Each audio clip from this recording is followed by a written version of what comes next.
Hello Mech Warriors, and welcome back to the Mek Lab, where we try to be a better mech commander every day. Today's topic is maximizing your battle value, and why I think that long-range weapons are a little bit too expensive for most mission types, and why movement is a little bit undervalued. So I have 3 different forces set up here. This is a tournament list that I brought to the most recent tournament. I placed second. This is a nice flexible cavalry lance. Everything moves 5/8, except for the battle armor, which flies 5. It's weird VTOL battle armor. Our second force, Team Princess, has completely foregone any kind of mobility. We've got super slow tanks, 2-3 and 3-5 movement profiles mostly. These are all very long-range focused units. Twin LRM-20s and an ER large laser, we got large pulse lasers, we got Gauss rifles. These are pretty much all turrets with long-range guns and not much else. It should be noted that the Die Morgans both actually shoot at Gunnery 3 because of targeting computers, similar to the Triskelion, which has Artemis 5 and targeting computer on its weapons. And lastly, we've got Team Chad, which is all 4-6 movement profiles except for this Crusader 6T, and this is just all medium lasers all the time, basically. We've got the Hunchback 4Ps, we've got Guillotines that have tons of medium lasers and some SRMs, and the Penetrator, which carries medium pulse lasers. And all 3 of these forces are sitting right around 10,000 battle value. Instead of breaking everything down, I'm just going to give you some quick raw numbers here. I'm going to list the long range damage, and I'm cutting that off at medium range 13. If it's under medium range 13, it is no longer long range damage. So the Gladiator's snub nose PPC counts as 8 damage at long range, but the Triskellion's ER medium clan lasers only count as short range damage. So for long range damage, we've got 204 on Team Princess, and they also have 76 short range damage. So that kind of gets added to their damage straight up at short range, but the LRMs go out the window. They can't be used anymore because they've got that minimum range of 7. You could mitigate that by, say, putting the longbow in the center and the 2 tanks on the flanks, but that's going to leave them very vulnerable because the longbow and the Daishi are the only ones with close range weapons. These units also have a total internal structure of 437 and a total armor factor of 1052. I should note that when calculating cluster damage, I'm calculating it as if you rolled a 7, and I'm not including the Artemis on the LRM-20s from the longbow because they're probably going to be countered by ECM. Since this unit isn't paying any extra defensive battle value for an ECM, I'm not including it. My tournament lance does get their Artemis bonuses because I have ECM on 2 units, so I can counter enemy ECM. So this unit, lots of long range damage, pretty good short range damage as well, a little bit low on internals and armor compared to our next unit, which is Team Chad. So here we have only 16 damage at long range, just 2 ER medium lasers, but at close range we've got 220 damage from all of these medium lasers, flamers, etc. An absolutely crushing close range punch. And on top of that, we've got 598 internal structure and 1,112 armor. So this unit is giving up most of its mobility, but it still has some jump jets. It has 3 464 units, a 585, and then the 2 hunchies bringing up the rear, and also providing the majority of the accurate firepower with the 3-4 piloting skill. And it also could be said that this is a little bit unfair to compare because tanks are really efficient on battle value compared to mechs when they just bring a bunch of guns. And I also upped the piloting on all of these mechs because they need it to get in close. So when we're calculating battle value for a unit like this that is just gonna charge down the enemy, run at them as fast as they can, and try and get in close and brawl, typically you're gonna have to factor in that piloting skill, otherwise they're all just gonna fall over constantly. Now finally, we have my tournament force. We're looking at a close range of 204, which is actually the same as the long range damage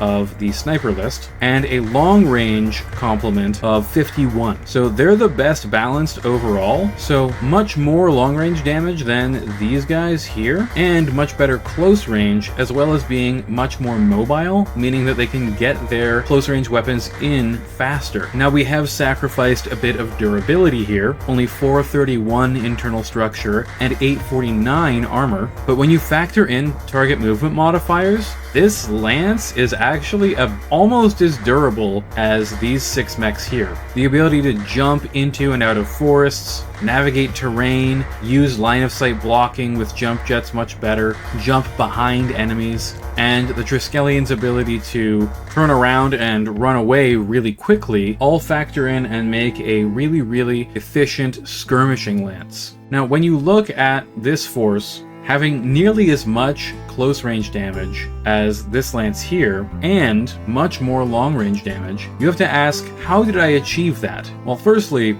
all of these mechs have light or Clan XL engines, meaning that they're getting a battle value discount on their defensive BV. Secondly, we have targeting computers on our medium range weapons, which gives us a really big boost in value. These ER medium lasers firing at gunnery 3 would be much more expensive if we actually had to up the gunnery on the mech, like we have to on the Hunchback 4Ps, because 3 piloting is giving you attacks on your entire unit, whereas targeting computers only give you a tax on those weapons. We also have some very flexible weapons like the Snub-Nose PPC and MML, the ATMs and the large pulse laser, and the Clan LRM-15s. All of these weapons can be used at long range and short range, so you can save on battle value by bringing less overall weapons by bringing flexible things like MMLs and ATMs, because an MML-5 is a lot less expensive than bringing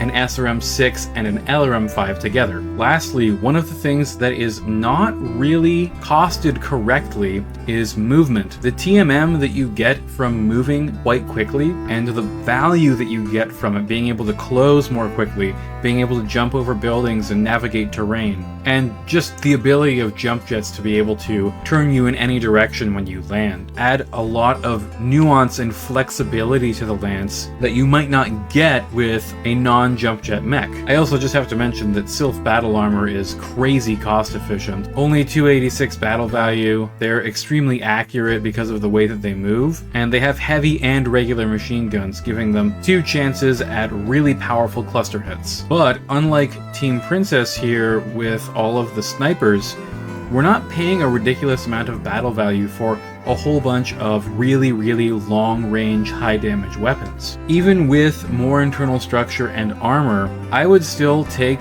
my tournament list against this sniper list any day of the week. Tanks have some very significant strengths, but they also have a few weaknesses. Unlike with a mech where you can get your arm shot off, get your leg shot off, and still be somewhat effective, if any hits go internal on a tank, there's a pretty good chance that it's gonna either immobilize it or hit the ammo and kill it, and you only have 5 locations, assuming you have a turret, to absorb fire, meaning that you can very easily get hit on the front a bunch of times and just get knocked out.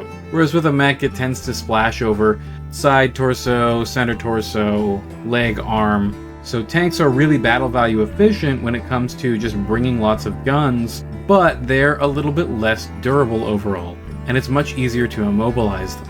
The partisan here is 3-4, and technically you don't even need that for piloting. It's just that typically the MRC has a 1-step rule where you can't have a 3-5 unit, so I put that in there to sort of fit the same parameters. But this thing has an extra 20 LRMs on it that the longbow does not have, and yeah, of course it doesn't have the medium pulse lasers, and it's much squishier, but it's a heck of a lot less battle value. If we put it to 4-5, we're saving 800 battle value, getting more LRMs in the air, and we still have enough armor on the front that we can take a hit or two. So most times, honestly, I'd rather bring 2 partisan LRM tanks rather than this one longbow, or bring 2 of these and the longbow together and use the medium pulse lasers to defend against flankers. Let's just swap the Daiichi over to 4-5 as well, and compare it with the Daimorgan tank.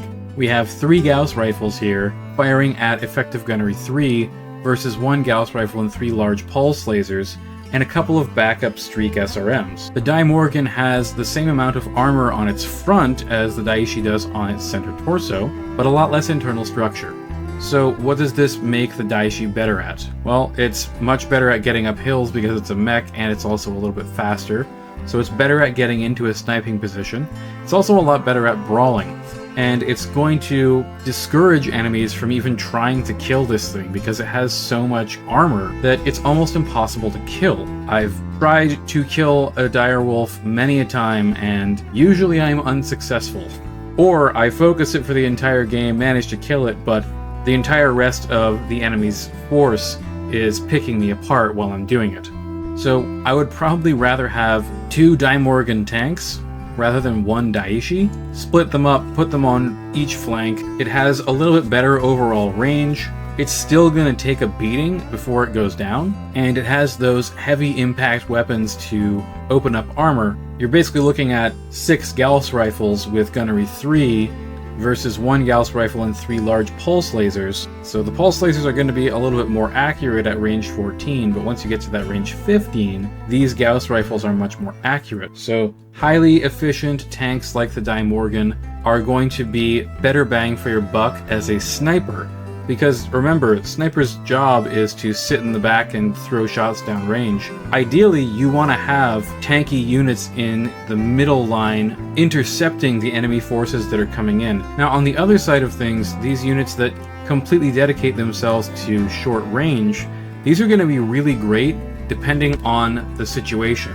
If you're in a city fight map where there's no street longer than, say, 6 hexes, you're going to be in a really great position with this kind of list. Lots of medium lasers, you're just going to blow people up at close range. But on an open field, these guys are a little bit slow.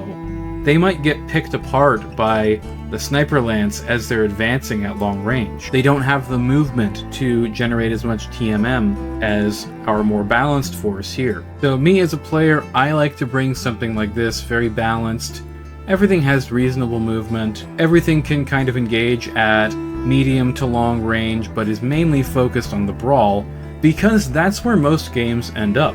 It's very rare that a game goes more than 2 or 3 turns before you get into brawling range. And that's where Team Chad would be coming in as a very threatening list on, say, 20 by 30 hexes map. There's not really anywhere to hide from something like this.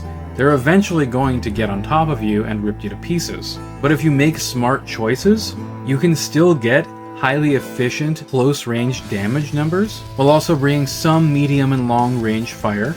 And also look for units like the Gladiator that has a 466 movement profile. 466 is a great movement profile because you only lose a little bit of ground mobility, but are actually more mobile in rough terrain, and you pay a lot less battle value. The Huntsman's speed factor on its weapons is 1.76, whereas the Gladiator only pays 1.5 times the battle value. One more thing I wanted to go over is that weapons that have flaws, such as minimum range and Gauss rifle exploding, get a pretty big discount to their battle value. The Gauss rifle, even with 2 tons of ammo, is still less battle value than a clan ERPPC, despite having longer range and the same damage. Heavy lasers also have this. Because they have a 1 malice to hit, they have a pretty big battle value discount. Now, I prefer improved heavy medium lasers because they don't have the 1 malice to hit, and they still do that big 10 damage, but exploiting weapons that have flaws is a great way to save a lot of battle value. The Gargoyle doesn't really care that much about its arm exploding because it has so much armor and structure, and typically it doesn't even take that much damage. It's jumping 7 into heavy woods all the time. It's very rare for enemies to actually put that thing down, in my experience. You can also look at Clan and Inner Sphere LRMs and see that you save a large amount of battle value by taking the Inner Sphere versions, especially because they weigh twice as much. You're never going to have as many of them on the same unit, but because of things like through armor criticals, head hits, that kind of thing, it's a lot of times better to spread your damage out over a number of units instead of concentrating everything into one big heavy unit. You do end up paying more battle value that way, but you can keep more of your weapons in the fight for longer. A lot of people really like clan LRMs because they don't have the minimum range, and I agree. I think that it is very strong. It makes it a great flexible weapon. Like I mentioned earlier, it can fight at close or long range very well. But on a dedicated sniper unit, using inner sphere LRMs is actually arguably better. The LRM partisan tank doesn't want anything getting close to it ever, and ideally it actually just wants to sit behind a hill and indirect fire with a spotter. So on that kind of unit, you actually want inner sphere LRMs so that you get the battle value discount. This 28 battle value starts to get multiplied by your movement profile and stuff like that pretty quickly. So it ends up being, with lots of launchers, let's say you had 4 LRM-15s, it's like 112 or something battle value. That goes to, say, 150 that you pay extra. And that might not seem like a lot, but if you take like 2 of these tanks, now you're paying an extra 300 battle value. So you have to take, like, I don't know, a crab instead of a wolverine or something. So to wrap up, what we've learned is that you want Clan XL or Inner Sphere light engines. They still allow your mech to lose a side torso without being destroyed, but they give you a battle value discount. Mechs with interesting movement profiles like 466 can be really, really effective because they don't pay much battle value but still get a lot of benefit from their movement. Targeting computers are extremely cost efficient, especially if it's on a tank that is already more cost efficient than a mech, and really especially if it has a 2-3 movement profile. The Direwolf actually pays an extra 10% for its defensive battle value, and quite a bit of extra speed factor battle value as well because it's 3-5 versus 2-3. And on a rolling turret with range 15, do you really need it to move that fast? We've learned that slow mechs with lots of armor can bring some pretty ridiculous close range firepower, and the armor and structure to tank a lot of shots, but without mobility they might struggle getting their short range complement in effective range. And we've learned that long range weapons are very expensive on battle value, so if you're going to bring them, you probably want to bring them on a very efficient design like a tank that can stay out of harm's way and hide behind maybe these middle line mechs like the Guillotine, Hunchback 4P. And we've learned that mobility is undercosted. Despite having less armor and structure, because of the TMM that they can generate, this cavalry lance is probably actually a little bit harder to kill, especially with long-range weapons that are going to suffer penalties, than these slower heavy mechs. So that's it, Mech Warriors. Tell me your thoughts below. Do you think that having an all-sniper list turret tech like this is something that you would want to run? What about the exclusive brawler list with nothing but medium and medium pulse lasers pretty much? Or do you prefer to play a style more like mine? Decent mobility on everything with some long and mid-range weapons thrown in, along with a healthy dose of close-range weapons. Please remember to like, share, and subscribe. It really helps out the channel. Thanks for watching, Mech Warriors, and have a great day.